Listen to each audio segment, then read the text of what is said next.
you did extensive research for this book, and including a lot of firsthand accounts and interviews with some of who I would call the secondary characters in these stories. Many leaders mentioned in the book, many former ambassadors. Who were some of the most memorable interviews that you got to have as part of the research in this book? Yeah, absolutely. And that was, I was doing the research primarily in 2015, 2016, and then a little bit in 2018. And it was such a lot of fun because, I was just piecing, I was really an investigator, and I felt like I was an investigator. And I was just trying to gather as much information from as many different sources as I could and kind of piecing it all together.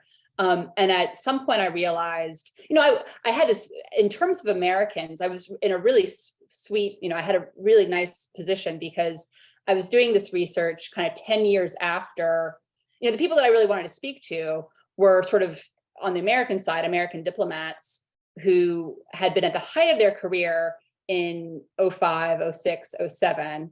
And a decade later, they were all out of government, so they therefore had more time, were more likely to speak, maybe not for attribution. They were happy to talk to me. And so that was really fun, being able to kind of hear their stories. And all of those American diplomats, again, many of whom, are not for attribution, but many of whom are. And for those who read the book, you can see these American diplomats. That was so much fun, kind of hearing their stories and seeing their observations.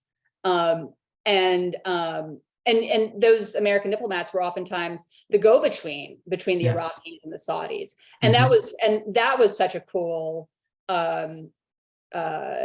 experience. That was such a cool dynamic of being able to talk to them, because they were talking to both the Iraqis and both the Saudis. So they had kind of both sides of the story in a way.